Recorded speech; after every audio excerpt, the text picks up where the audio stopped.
A paz do Senhor, irmãos. Um bom dia, uma boa tarde, uma boa noite.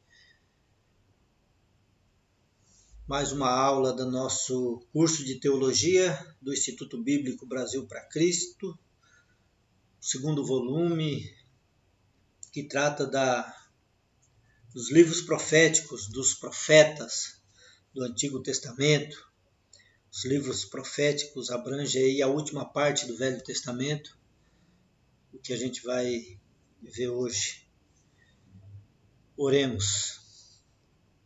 Soberano Deus, eterno Pai, te louvamos, Senhor, e te agradecemos pela oportunidade de estarmos aqui reunidos diante dessa tão importante missão que é conhecer a tua palavra, porque diz que o seu povo perece por falta de conhecimento. Estamos aqui, Senhor, abençoa-nos, abre o nosso entendimento, abre o nosso coração, faça com que entendamos, mas acima de tudo, coloquemos em prática tudo aquilo que nós aprendemos, porque vem do Senhor. E hoje muito mais, porque as profecias que estão reveladas e transcritas na Bíblia Sagrada é o ensinamento que nós buscamos e que nos é revelado para a nossa salvação, para a salvação da humanidade e que está ao alcance de todos. Obrigado, meu Deus, fica conosco, te agradecemos e te louvamos, sempre seguindo os passos de Jesus. Amém e amém. Obrigado, Pai. Amém. Amém quer dizer que assim seja, e que assim seja, então, a nossa aula. Os livros proféticos, eles são chamados assim porque eles levam o nome de um profeta, né? De uma pessoa que fala no nome de outra pessoa, né? Ou seja, o profeta é aquele que pronuncia as palavras de Deus. São pessoas que viveram e falaram em nome de Deus antes do nascimento do nosso Salvador Jesus Cristo. Falar sobre os livros proféticos é falar sobre Isaías, Jeremias, Ezequiel, Daniel, Oséias, Joel, Amós, Obadias, Jonas, Miqueias, Naum, Abacuque, Sofonias, Ageu, Zacarias e Malaquias. São 16 os livros proféticos, né, que fazem parte da nossa Bíblia. Existem outros livros proféticos, né, e Lamentações, por exemplo, fazem parte dos livros proféticos também, mas não fazem parte da nossa Bíblia, né? Ela faz parte da Bíblia dos católicos, né? E significa lamentação, né? Lamentações significa chorar em voz alta. Ele apenas obteve esse título na Vulgata e consiste em 5 poemas melancólicos de lamentação pela destruição total de Jerusalém e a do templo pelos babilônicos, né? Mas não fazem parte porque não recebe nenhuma orientação, nenhuma palavra de Deus, apenas lamentações do povo pela destruição de Israel e de Jerusalém. Os livros proféticos, eles revelam os planos de Deus para o seu povo, através dos séculos, né, até os nossos dias, e os dias que ainda virão. O Espírito Santo colocou em toda a Bíblia, né, essas revelações, mas essas revelações do plano de Deus para o povo escolhido, ele está em maior proporção nesses livros proféticos, né? Tudo que ele precisaria para dar resposta hoje e sempre para todas as consultas da sua palavra. Então, os profetas, os livros proféticos, eles revelam a vontade, a palavra de Deus, né, as profecias através desses homens. Assim como a gente pode perceber, nós vamos estudar profeta por profeta, não vamos entrar no detalhe de profetas antes do exílio, durante o exílio e depois do exílio, né? Porque há separações, há estudos que fazem essas menções e fazem esses estudos, mas podemos mencionar aqui, por exemplo, que tem alguns cursos teológicos, algumas direções que separam os profetas como os profetas maiores e os profetas menores, né? Você vai encontrar os profetas maiores, que são Isaías, Jeremias, Ezequiel e Daniel.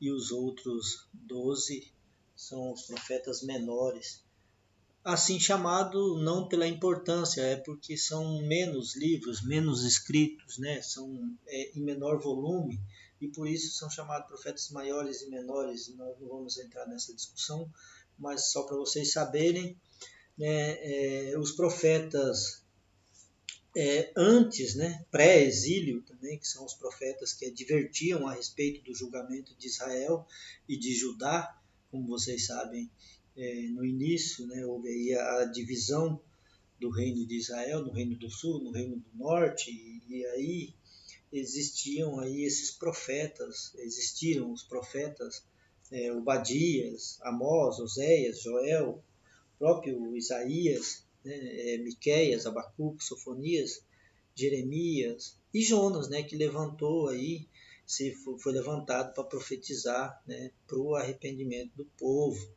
Então, os profetas antes do exílio, né, advertindo Israel e Judá a respeito do julgamento de Deus e que eles seriam mandados para o exílio se não se consertasse, como a gente pode perceber lá, que o Senhor advertiu a Israel e a Judá por intermédio de todos os profetas e de todos os videntes da época, dizendo: voltai-vos dos vossos maus caminhos e guardai os meus mandamentos e os meus estatutos, segundo toda a lei que prescrevi a vossos pais e que vos enviei por intermédio dos meus servos, os profetas. Está lá em 2 Reis 17, 13. Então, essa advertência havia sido feita ao povo, a Israel, a Judá, né, porque estavam nos maus caminhos. Então, essa advertência era feita pelos profetas pré-exílio. Vocês vão ser mandados para o exílio, vocês vão para o cativeiro, se não se arrependerem dos maus caminhos. Aí, durante o exílio, foram para o exílio babilônico. Lá, Ezequiel e Daniel profetizaram. Os profetas exílicos escreveram para encorajar o povo de Deus a esperar pela restauração deles, né? Para encorajar, porque o povo estava cativo, estava sofrendo, estava passando fora do seu reino. E aí os profetas, depois do exílio, que foram Ageu, Zacarias e Malaquias, que escreveram para o povo de Judá que havia retornado do cativeiro, né? Então esses profetas pós-exílicos, né, escreveram para confirmar a aliança de Deus com o seu povo, né? Que Deus nunca deixou de cumprir a sua aliança, né? Sempre advertiu, sempre esteve junto, trouxe de volta, né? Mas continuava fiel. Então, nós não vamos entrar nessa discussão, só para vocês saberem que há estudos nesse sentido, que fazem esses estudos. Olha, né, os profetas maiores são esses, os profetas menores são, né, nada, mas para vocês saberem. Então, são esses os livros proféticos que nós vamos estudar, né?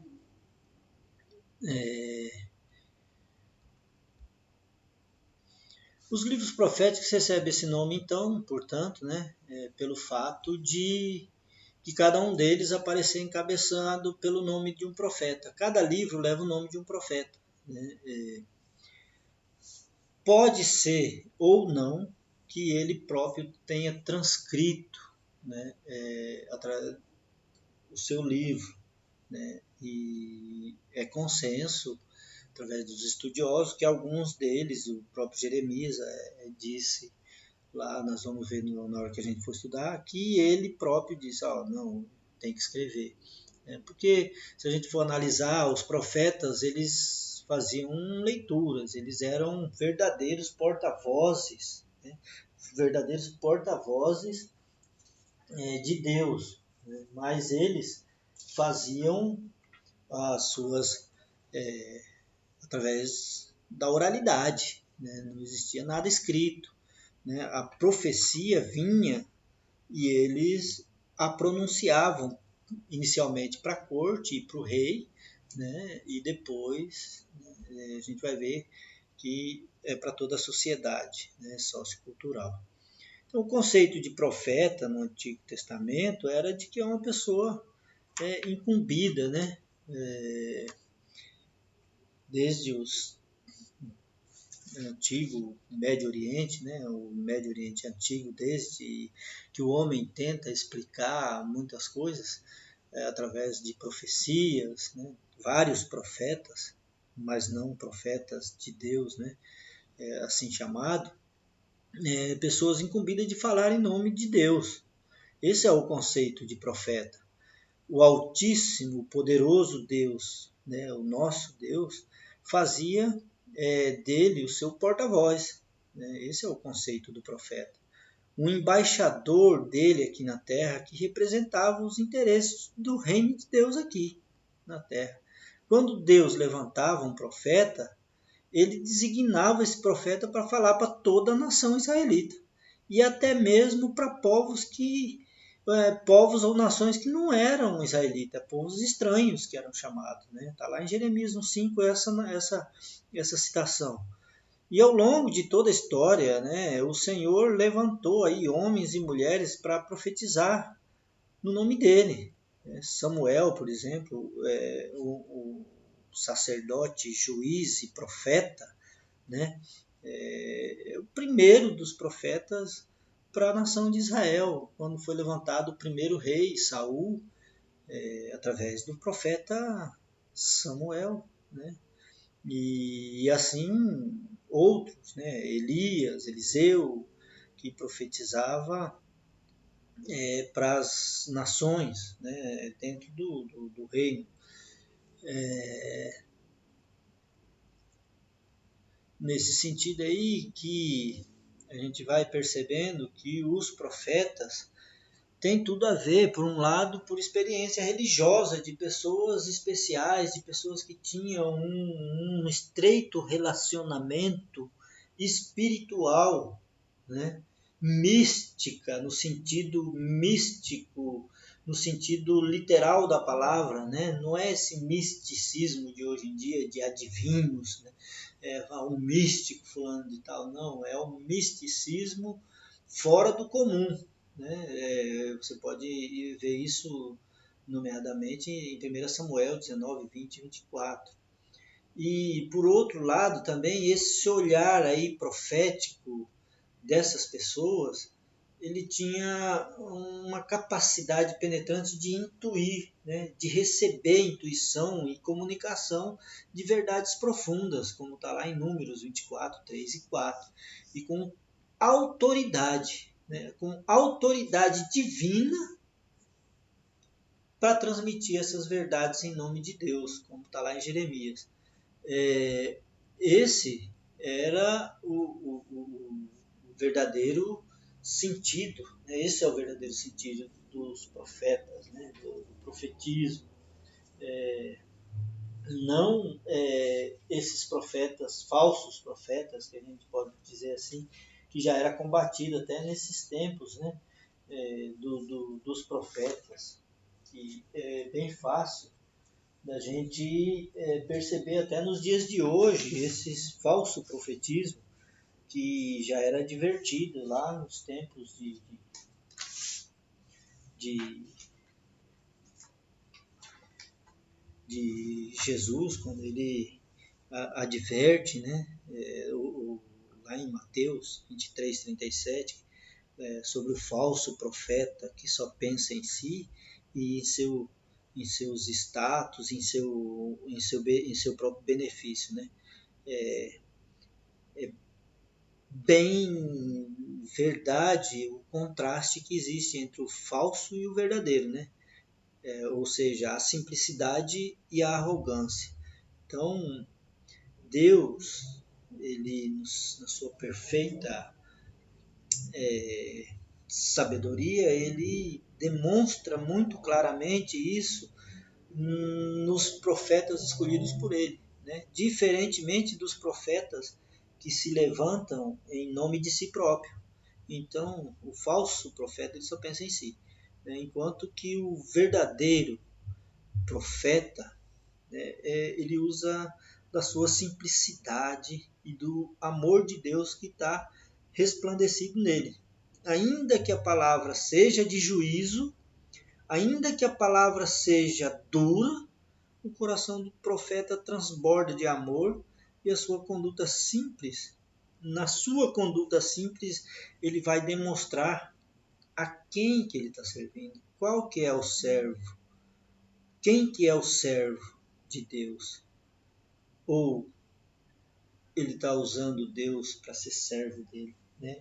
O falso profeta. Então, essas são algumas das nuances que existem desde os tempos dos profetas, em que viveram esses profetas e transcreveram os seus livros, né? Porque inicialmente os profetas eles eram orais, os profetas não deixavam de ser pregadores, né? Mas era via oral. Então, existem muitas controvérsias de que alguns dos livros não foi escrito pelo próprio profeta, mas os seus oráculos que eles pronunciavam foram transformados. Então, é muito interessante, importante que a gente se atente a essas questões quando a gente vai estudar ou nos referirmos aos livros proféticos. Nesse sentido aí, as verdades que são usados ou os verdadeiros profetas a serviço de quem e de que forma, né? Que são e que estão aí revelados na Bíblia Sagrada e nos livros proféticos. A gente vai percebendo aí que ao longo da história de Israel, né, os profetas foram os pronunciadores, os que pronunciavam o reino futuro, né? Os verdadeiros porta-vozes de Deus. Nota-se aí que o fenômeno do profetismo se formou de muitos elementos de experiências que foram evoluindo e criando um conceito enriquecido de várias nuances, de várias matizes, capaz de conter até alguns contrastes, né? Mas essa variedade aí de nomes que foram usados para exprimir, para deleitar e mostrar, é um sinal bem claro disso aí, que o nome que ficou mais utilizado é Nabi. Mas existem aí as matizes, os contrastes e os vários, né, as várias descrições para profetas, profetismos daquela época.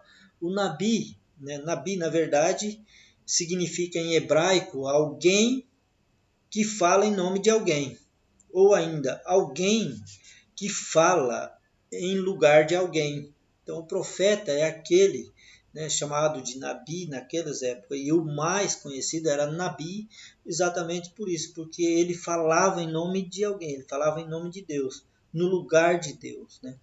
Ele era o intérprete de Deus, o arauto, né, o que pronunciava, né, o mensageiro, o porta-voz, o profeta, né?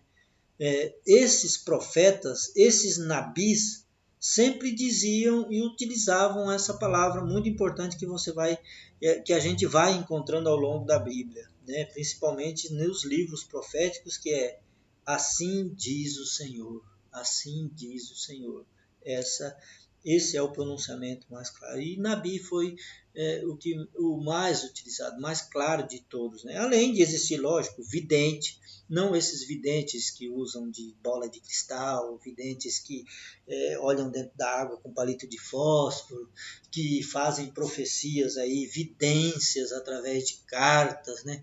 Isso são não tem nada a ver com profetas e profetismo. Os profetas, na verdade, eles eram videntes, videntes no sentido de que eles viam o que os olhos humanos não viam e não conseguiam ver, né? Então Deus na sua infinita bondade e na sua infinita misericórdia, ele faziam com que as coisas de Deus pudessem ser vistos por esses profetas e não iludidos pela aparência externa delas, porque podemos encontrar ao longo da história bíblica ou ao longo da história humana, videntes, né, iludidos, muitos falsos profetas, muitos falsos pastores, falsos cristãos, são iludidos pela sua própria mente a ver coisas externas. Não tem uma vivência e autoridade para fazer essas profecias. Por isso é importante sabermos e olharmos o profetismo e os profetas do Velho Testamento, os que realmente trabalham e são servos revestidos de amor, mesmo que a palavra seja dura, mas ele é revestido do amor, do espírito do amor de Deus, e do profeta, do vidente que está ali a bel prazer a receber, né, a seu próprio favor. Então, vidente daquela época era desse sentido, que era usada a palavra profeta. O profeta é um vidente, o profeta é Nabi, alguém que fala em nome de alguém. Vidente porque ele vê que os olhos humanos não vê.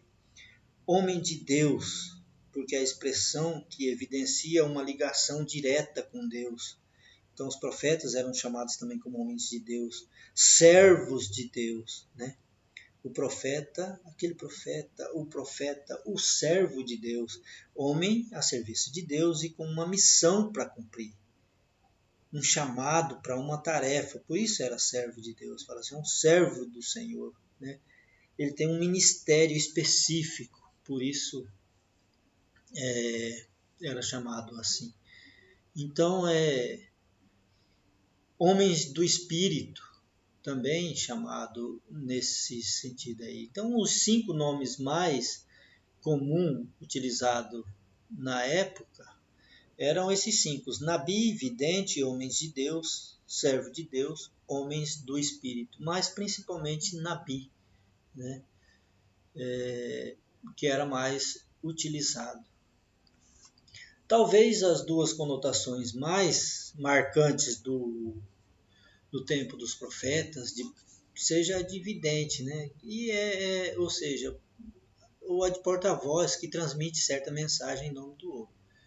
O termo profeta usado em português, esse termo profeta que a gente usa em português, ele deriva do grego, né? É uma segunda ideia de alguém que fala como porta-voz de outro, né? Isso é o termo mais comum para nós, para nossa língua portuguesa, o profeta. Significa o quê? Quer dizer o quê? Alguém que fala em nome de outro, porta-voz de outro, né?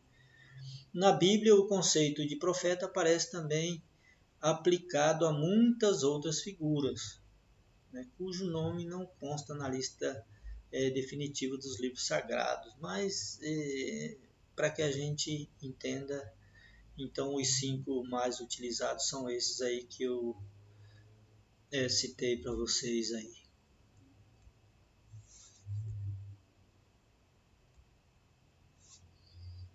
Aí agora passamos então à profecia pré-clássica e porque as profecias, os profetas, né, nós preferimos fazer o nosso estudo nesse sentido, o pré-clássico e o clássico. Né? O pré-clássico ele tem início aí no início de Israel com os profetas que detinham a liderança.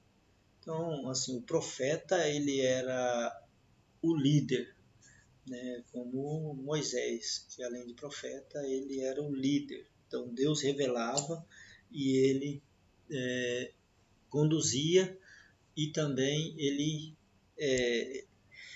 transmitia. Né? Então, desde o início, o profeta ele detinha a liderança. No início, o profeta era o líder, o profeta era o próprio sacerdote, profeta e governo. Né? Então, aí nesse sentido aí que o estudioso ele coloca assim: serviço de Samuel para Saul é documento no livro de 1 Samuel. E a capacidade do oficial Natan dentro da administração de Davi também é um profeta clássico. Né? E ele, no início de Israel, o próprio líder ele recebia as profecias e ele próprio liderava, ele era o sacerdote, ele era o governo.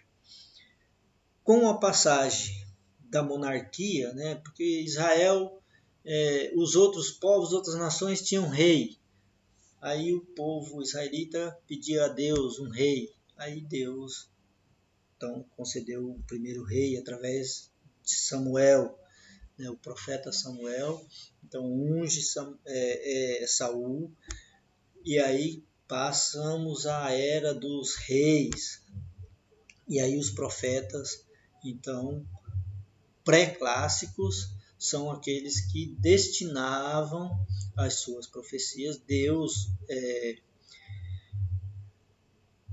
revelava, né, ensinamento, revelava aos profetas e os profetas então dirigia para o rei e para a corte. Era assim que eram os profetas pré-clássicos, o público deles, né, dos profetas antes da era clássica, era os reis e as mensagens de incentivo e advertência para a corte, né, porque o rei e a corte é que governava toda a população, então como o rei era um ungido, a profecia era diretamente, o profeta se dirigia diretamente à corte e aos reis.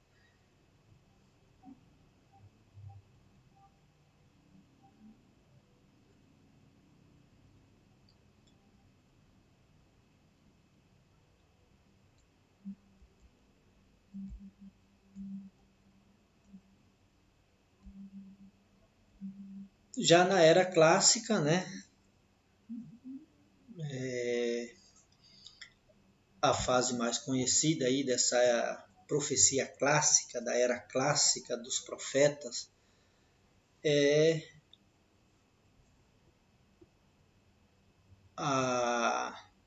durante o reino ou durante o reinado de Jeroboão, no século 8 a.C., lá por 740, entre 700 e 800 a.C., as mensagens aí, os profetas que estavam em atividade, os profetas que estavam a serviço do reino, eram no reino do norte Amós e Oséias, e no reino do sul Miqueias e Isaías.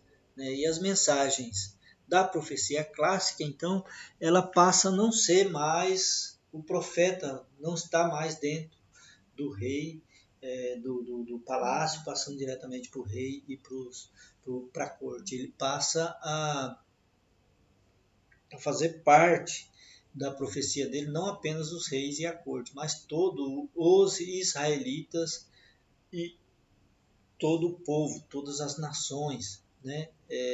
A salvação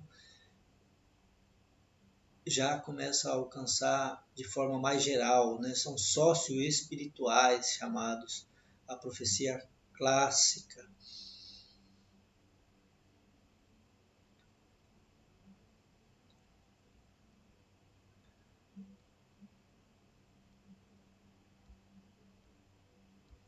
Seguindo então as denúncias, né,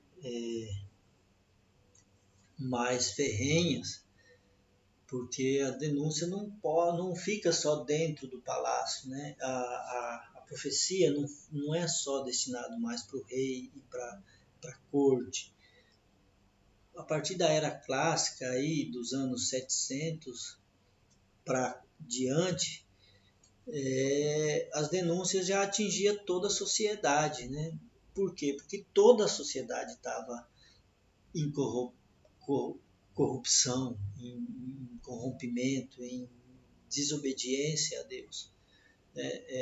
Não só as denúncias de religiosidade, né? Religiosidade no sentido de transformar Yahvé e substituir ele por Yahvé, por um Deus da agricultura, por um Deus falso, né? Criado pelos próprios reis, a segurança do seu reinado, e dessa forma então os profetas eles passam a correr mais perigo, os profetas passam a ser perseguidos nessa era clássica exatamente por isso, porque eles passam a denunciar, né, as revelações lhes chegam e essas revelações elas são destinadas a toda a população, né? Os sacerdotes, os falsos sacerdotes e muitos outros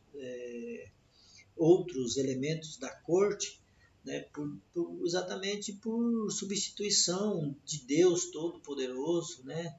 Pelo seu próprio poder, pelo seu culto, pela sua própria sabedoria, achando que talvez o poderio militar poderia vencer guerras ou fazer alianças, mesmo com Deus sendo contrário. Por isso o próprio Israel, né, foi levado a cativeiro, né, como Acaz,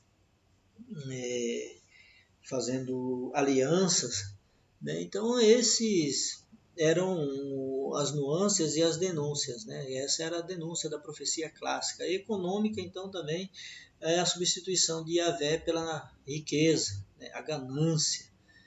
Então isso é profetizado e estão aí nos livros dos profetas da era clássica. Então, essas são as denúncias, conforme a gente pode observar, né? Então, é fácil da gente guardar, porque esse era o, o panorama político, né? Esse era o panorama pelo qual passou esses profetas e, como a gente pode perceber, os profetas, eles, na sua grande maioria, foram perseguidos, foram mortos, né? Exatamente pela denúncia que faziam, né? E das revelações, e porque o povo perecia por falta de conhecimento.